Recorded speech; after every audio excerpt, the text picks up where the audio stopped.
ये कहानी है कुछ ऐसे लोगों की जो एक रहस्यमय जंगल में फंस जाते हैं और फिर उनके साथ क्या क्या होता है और वो बच पाते हैं या नहीं, आइए जानते हैं आज की इस वीडियो में।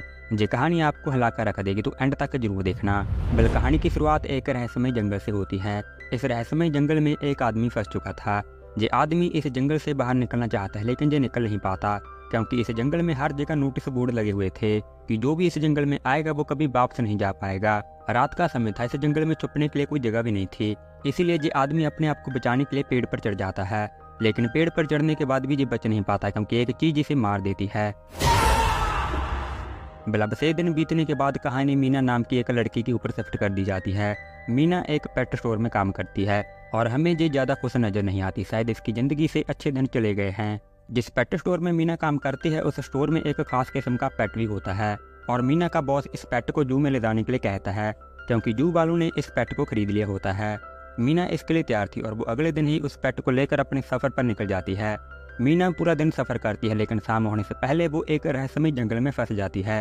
ये वही रहस्यमय जंगल है जिसमें वो आदमी भी फंस चुका था। मीना भी अब इस जंगल के बीचों बीच आ गई होती है क्योंकि उसे रास्ता समझने का मौका ही नहीं मिल पाता। और जब जहाँ पर पूरी तरह से रात हो जाती है तो मीना अपनी कार से बाहर निकलती है क्योंकि उसे लग रहा था कि उसके पास कोई चीज़ है। थोड़ी देर के बाद मीना को इस जंगल में एक बुजुर्ग औरत नजर आती है। वो बुजुर्ग औरत एक दिशा की तरफ भाग रही थी। मीना भी उसका पीछा करती है। वो अपने पेट को उठाकर उसके पीछे भागने लग जाती है। वो बुजुर्ग औरत भागने में तेज थी और इसीलिए वो मीना को पीछे छोड़ देती है, लेकिन बाद में वही बुजुर्ग औरत जोर जोर से मीना को आवाज़ें देने लगती है कि अगर तुम्हें जिंदा बचना चाहती हो और तुम्हें तुम्हारी जान प्यारी है तो जल्दी से यहाँ आ जाओ। मीना उसकी बात मान जाती है और जब वो उसके पास जाती है तो वो औरत मीना को धक्का देकर एक कमरे में डालकर दरवाजे को बंद कर देती है। इस कमरे के अंदर लाइट थी और इसमें दो और लोग भी होते हैं। इनसे मीना डर जाती है और वो पूछती है कि आखिर ये कैसी जगह है। वो औरत जिसका नाम लीन है वो कहती है कि जहाँ तुम सही सलामत हो, बाहर तुम्हें खतरा है लेकिन जहाँ तुम सेफ हो, जिस कमरे में तुम हो ये हमारे लिए एक सेफ हाउस है जहाँ तुम सुरक्षित हो। मैं तुम्हें डराना नहीं चाहती थी लेकिन हमारे पास समय बहुत कम है क्योंकि वो आने वाले हैं, इसलिए अब हम सबको आईने के सामने खड़ा होना पड़ेगा। मीना कहती है कि आखिर हमें कौन देखने आ रहे हैं। लीन कहती है कि बाचर से आने वाले हैं, तुम्हें डरने की कोई ज़रूरत नहीं है, सब कुछ ठीक हो जाएगा। मीना जी नहीं जानती कि बाहर आखिर क्या है, लेकिन बाकी सब इसके बारे में जानते हैं। लीन कहती है कि तुम्हारे जहाँ आने से वो खुश हैं क्योंकि वो तालियां बजाने लगे हैं, तुम्हें देखकर उन्हें खुशी हुई है। फिर इसके बाद हमें इसे सेफ हाउस का एक व्यू दिखाया जाता है। ये सेफ हाउस जंगल के बीचों बीच है, यानी कि इनका जहाँ से निकलना नामुमकिन है। अब अगले दिन जी उस कमरे से बाहर आ जाते हैं क्योंकि लीन के मुताबिक बाचर से रात को ही आते हैं। मीना अब जहाँ और रुकना नहीं चाहती थी और इसीलिए वो अपने पेट को उठाकर एक दिशा की तरफ चलने लग जाती है।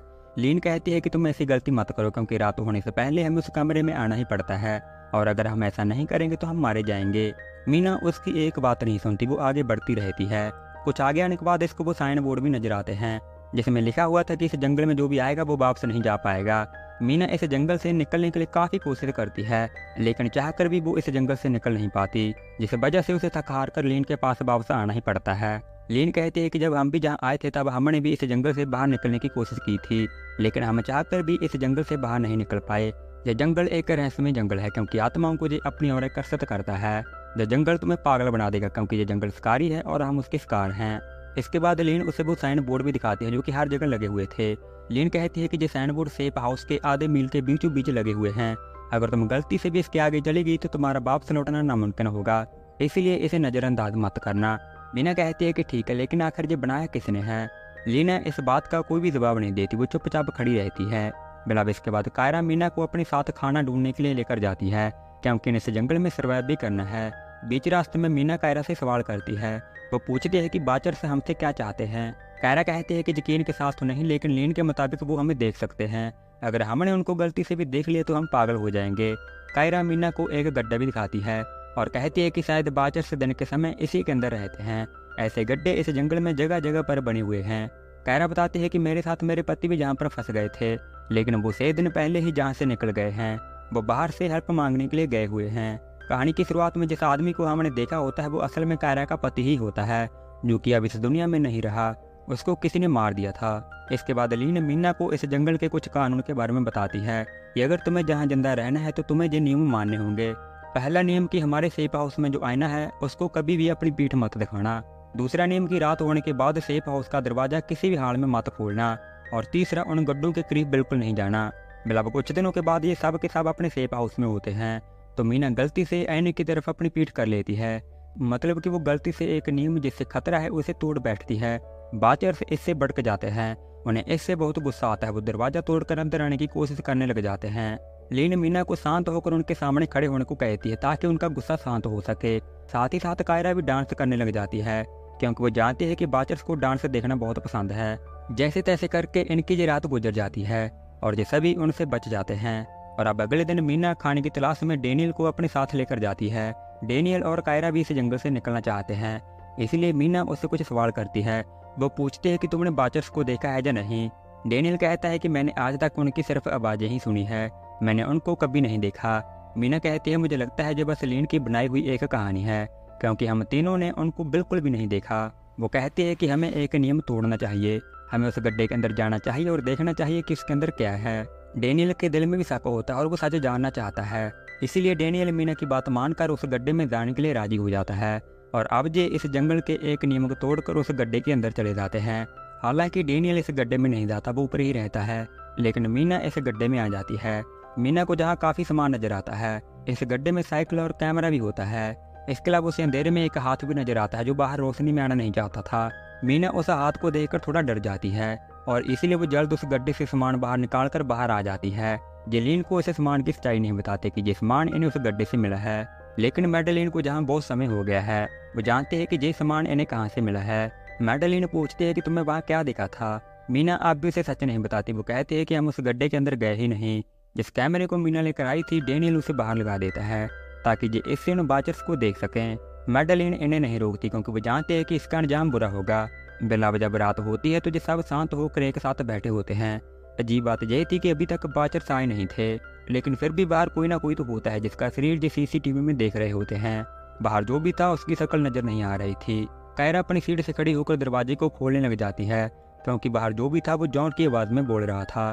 कायरा दरवाज़ा खोलने लग जाती है क्योंकि उसे लग रहा था कि बाहर और कोई नहीं बल्कि उसका पति जॉन है जो कुछ दिन पहले हेल्प के लिए निकला था। मैडेलिन उसे दरवाज़ा खोलने से रोक लेती है क्योंकि वो जानते हैं कि बाहर उसका पति नहीं है। कायरा कहती है मुझे वो दरवाज़ा खोलना होगा नहीं तो मेरा पति मारा जाएगा, लेकिन मैडेलिन उसकी बात नहीं मानती। वो कहते हैं कि तुम्हें उससे एक सवाल पूछना होगा जिसका जवाब तुम दोनों जानते हो। कायरा एक सवाल करती है लेकिन बाहर खड़ा हुआ वो इंसान इसका जवाब दे नहीं पाता, मतलब कि वो जॉन नहीं कोई और है। हालांकि वो बिल्कुल सेम टू सेम जॉन की तरह बात कर रहा था, जो कि बहुत अजीब बात थी। दरवाज़ा न खोलने पर वो उस कैमरे को तोड़ देता है और फिर अचानक से बाचर्स गुस्से में आकर दरवाज़ा तोड़ने लग जाते हैं। दरवाज़ा बहुत मजबूत होता है, वो टूटता नहीं, इसलिए एक बार फिर से जी उनसे बच जाते हैं। अब अगले दिन मीना मैडेलिन को सच बता देती है कि उसने उस सामान को उस गड्ढे से ही चुराया था। मैडेलिन को ये बात अच्छी नहीं लगती क्योंकि इन्होंने जानते हुए भी एक नियम को तोड़ा होता है। बिला धीरे धीरे करके ऐसे ही समय बीतने लगता है और सर्दियाँ आ जाती हैं।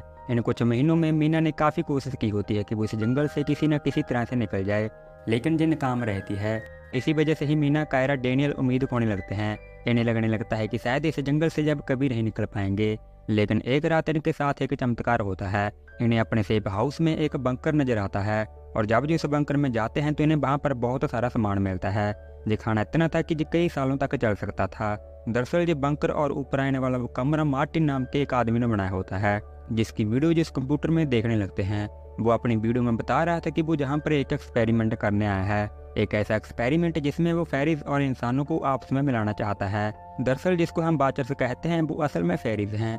मार्टिन अपनी वीडियो में बता रहा था कि एक्सपेरिमेंट के दौरान उसे एक फेरी भी मिली थी जिसको उसने अपने रूम में रखा था। शुरुआत में तो उनके बीच सब कुछ ठीक रहा था, लेकिन बाद में ये एक दूसरे के खिलाफ हो जाते हैं। इसीलिए मार्टिन अपनी आखिरी वीडियो में बता रहा था कि वो उस फेरी को और खुद को मारने वाला है क्योंकि उसका एक्सपेरिमेंट कामयाब नहीं हो पाता। वीडियो के एंड में वो इस जंगल से बाहर जाने का रास्ता भी बता देता है, जिसको ये बड़े ध्यान से सुनते हैं क्योंकि ये जंगल से बाहर जाना चाहते हैं। मार्टिन बताता है कि पक्षियों का पीछा करना वो तो मैं इस जंगल से बाहर निकाल देंगे। मैं तो अब मरने चला हूँ क्योंकि मैंने जहाँ आकर बहुत बड़ी गलती कर दी। जिसका मैंने सपना देखा था वो पूरा नहीं हो पाया। एंड फ्यूचर जिस किसी को भी मेरी ये वीडियो मिलती है उसे मेरे का काम करना होगा। वो एक एड्रेस बताता है और कहता है कि वहाँ जाकर मेरी सारी की सारी रिसर्च खत्म कर देना क्योंकि मैं चाहता हूँ कि जे एक राज ही रहे। इस वीडियो से इनको काफ़ी जानकारी मिल चुकी थी और अब अगली रात मैडेलिन इन सबको अपना एक राज बताती है। वो कहती है कि फेरीज अपना रूप बदल सकती हैं क्योंकि मैंने जिस फेरी को देखा था वो बिल्कुल मेरी तरह दिख रही थी। असल में ये फेरीज हमें हर रात ऑब्जर्व करने आती हैं ताकि वो हमें समझ सके, हमारी नकल कर सकें क्योंकि वो हमारी तरह बनना चाहती हैं। अब अगली सुबह ही ये इस जंगल से बाहर जाने के लिए तैयार हो जाते हैं। रात होने से पहले इन्हें जहाँ से कैसे भी करके निकला है, नहीं तो ये मारे जाएंगे। अब ना जाने पक्षी इन्हें कब दिखेगा। इसलिए मीना के पास जो पेट होता है वो उसे आज़ाद कर देती है और उसका पीछा ये तीनों करने लग जाते हैं। पीछा करते करते रास्ते में इनको फेरिस की एक कब्र भी दिखती है। लिन कहती है कि एक समय ऐसा था जब फेरिस इंसानों के साथ देवताओं की तरह रहती थी, लेकिन बाद में इंसानों ने इन्हें धोखा दे दिया। इंसान इनके खिलाफ हो गए और इंसानों के धोखे ने फेरिस को इस कब्र में कैद कर दिया था। बड़े धीरे धीरे समय बीतने के साथ जहाँ बारिश और रात भी होने लग जाती है, इसी वजह से जहाँ ये और नहीं रुकते बल्कि ये अपनी मंजिल की तरफ बढ़ने लगते हैं, क्योंकि रात होने से पहले इनको जहाँ से कैसे भी करके निकलना है। धीरे धीरे कर ये अपनी मंजिल नदी के पास जहाँ वो बोट है वहाँ पहुँच जाते हैं। लेकिन इसी बीच पीछे से इनको जॉन की आवाज़ आती है। वो कहता है कि मुझे भी अपने साथ ले चलो। डेनियल उस बोट से बाहर निकलकर जॉन के पास चला जाता है, क्योंकि वो उसको उस बोट के अंदर बैठाना चाहता है। हालांकि मैडेलिन उसे मना भी करती है। वो कहती है कि ये जॉन नहीं है बल्कि एक फेरी है जिसने जॉन का रूप ले रखा है, लेकिन डेनियल उसकी बात नहीं मानता। वो जॉन के पास चला जाता है। जॉन डेनियल को मारने लगता है क्योंकि असल में वो एक फेरी थी और वो फेरी डेनियल को मारकर उसका रूप ले लेती है। ये फेरी इसे नदी पार नहीं कर सकती थी और इसी वजह से मैडेलिन, मीना और कायरा इस फेरी से बच जाते हैं। ये धीरे धीरे कर इस जंगल से बाहर आ जाते हैं, एक ऐसे जंगल से जो रहस्यमय था। कुछ दिनों के बाद मीना उस एड्रेस पर भी जाती है जिसके बारे में मार्टिन ने उस वीडियो में बताया था। मीना जहां मार्टिन की रिसर्च को नष्ट करने आई थी, लेकिन उसे जहां कुछ और भी बातें पता चलती हैं। हजारों साल पहले फेरिस और इंसान एक साथ रहते थे। फेरिस इंसानों का बहुत ख्याल रखती थी, जहाँ तक कि इंसानों से इनके बच्चे भी हुए थे। हैरान करने वाली बात यह थी कि असल में मैडेलिन मार्टिन की पत्नी है, जिसकी मौत कैंसर की वजह से पहले ही हो चुकी थी। ये जानकर मीना को हैरानी बहुत होती है। मतलब कि जंगल में इनके साथ वो जो औरत थी वो असल में एक फेरी थी जिसने मैडेलिन का रूप ले रखा था। दरअसल मार्टिन अपनी पत्नी के साथ रहना चाहता था, लेकिन वो मर चुकी थी। इसी वजह से ही वो जंगल में गया था ताकि एक फेरी उसकी पत्नी का रूप ले सके।